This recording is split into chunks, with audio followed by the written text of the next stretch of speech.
Hi everyone, my name is Richard Santoro and I welcome you to Third and Zen, the YouTube channel where every week I'm sharing a spiritual message to nourish ourselves, heart, mind, body, and soul.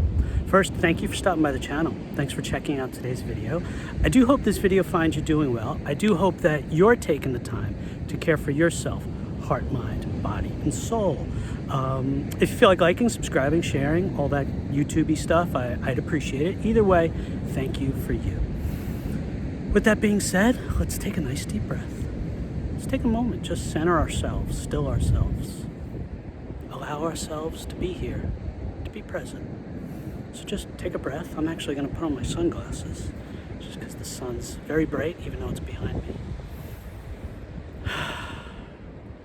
Let's take a moment, maybe soften your posture a little bit, release any tension you might be holding. Take some breaths and just focus on the simplicity of breathing, or focus on just breathing itself. And let's get started with today's message, shall we? So, a while ago, I had shared a message about Bruce Springsteen and how he and his music were very comforting to me during times of need, during my teenage years, my early teenage years on up, when I was going through some personal challenges, some family challenges, some challenges of abuse from my stepmother, and how his music was a balm, was a comfort, things like that. And today I want to talk about somebody of the same vein, and that would be James Taylor. You see, I wasn't a fan. I didn't really know James Taylor's music when I was in my teenage years. I discovered him when I was in college. And immediately, his music, his lyrics, his voice. Nobody has a voice like James Taylor. There's few artists, James Taylor, Ray Charles, Van Morrison, where their voices just soothe my soul. They just reverberate within me and just bring a serenity and a calm and a feeling and a vibe. And James Taylor, more than anybody else, does that. And, you know, like Springsteen, and also U2, the band U2 did, but like Springsteen in my teenage years, you know, in my 20s, life is never easy, and we all have challenges at different periods in our lives, and sometimes they just evolve and grow and branch off or overlap. And no different when I was in my 20s, you know, life was difficult, and I discovered James Taylor, as I mentioned, and in particular the song Fire and Rain really hit me, and I'm going to talk about why. But let me also preface that with this. You know, lately, and let me take my sunglasses off for a second here. You know, lately I've been sharing messages that were, you know, during Lent about faith and belief, and went a little deep there, and messages about being ourselves, and messages, you know, geared a little bit towards social justice and allowing people to be themselves. And, you know, they deep, not, you know, crazy deep, but sometimes it's important to just have a fortune cookie size message. Sometimes it's important to just have simplicity. And James Taylor's song Fire and Rain does that for me. It boils down the gospel to just its pure essence. When James Taylor was in his 20s, he struggled for a good portion of his life with his mental health, and he struggled very much so in his 20s and 30s, and a little bit after with drug addiction. And he struggled a lot. And I believe it was when he was in 20s, one of his dear best friends committed suicide. And it, as you could imagine, was devastating.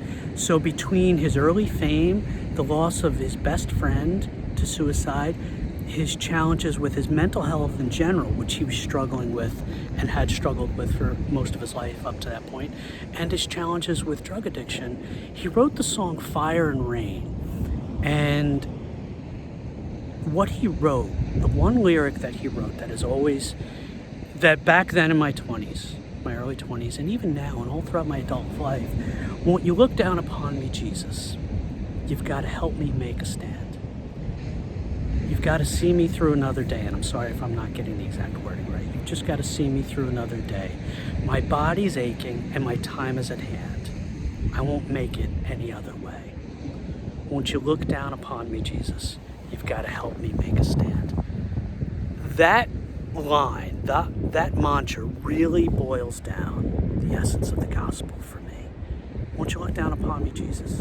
You've got to help me make a stand. You know, while James Taylor was going through all that he was going through and getting help for it and wrestling with it and struggling with it and broken in a million pieces and challenged by all the different aspects of his life that were coming at him forming a perfect storm, won't you look down upon me, Jesus?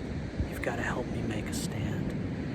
I love it. It spoke to me then, and it speaks to me now, and I'm here to share that with us, that through our trials, through our tribulations, when we are facing it on a daily journey from multiple fronts, big and small, won't you look down upon me, Jesus? You've got to help me make a stand. It's just such a beautiful, perfect encapsulation of turning to Jesus, looking to Jesus, pleading with Jesus, handing it over to Jesus, asking Jesus to help us, asking Jesus to be with us, asking Jesus to look down upon us and help us make a stand. Our bodies are aching, our time is at hand. We won't make it through another day. You know, and again, I'm butchering the lyrics, and I'm so sorry in this moment. I'm not getting them right. Won't you look down upon me, Jesus? You've got to help me make a stand. It's a beautiful, perfect, gospel-esque mantra for us. Now, before I wrap this up, I also want to say one other thing. You know, this came to me when I was, 18, 19, 20, however old I was when I was in college, and it stuck with me for the rest of my life. And this gospel message came to me from a singer-songwriter from the 70s, 80s, 60s, 70s, known for the 70s, James Taylor. That's where this message came from. And it's a reminder that the message of the gospel, a message of comfort, a message of hope, can come to us from so many people, from anybody, really, from those closest to us to an acquaintance, to somebody that holds the door open for us or that we hold the door open for us, strangers. Jesus' comfort, Jesus' voice can come to us from anyone and everyone when we least expect it. And conversely, we can be the voice of Jesus, sometimes unbeknownst to us, to others, whether we know it or not.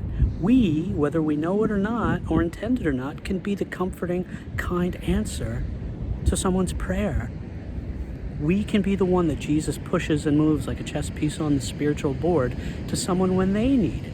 So it would benefit us to be mindful of that, to be cognizant of that, to be aware of that when we encounter people, to always greet people with a smile, to always greet people with an attentive ear, to be mindful, thoughtful, aware, present with them, because who knows what glance, what smile, what thought, what sharing, sentence, passage, greeting, whatever, is going to be something that they needed in that moment, like a James Taylor lyric was for me then, and maybe like it is for us now. Won't you look down upon me, Jesus? You've got to help me make a stand. I hope that short, sweet message from James Taylor and from this speech today helps you if that's what you need in this moment. Sometimes that's all we need is short, sweet, simple, succinct. Won't you look down upon me, Jesus? You've got to help me make a stand. All right, everybody. Again, thanks be to God. Thanks for being here. Thanks for you. I do hope that this message found it beneficial, fruitful for you in some way, shape, or form. If you feel like sharing with someone that you might think could use that, whoever is going through anything, feel free to share it. Either way, I wish you nothing but peace, love, fellowship with God in your journey. All right, everyone. I love you all. Thanks for being here. Have a great day. Ciao.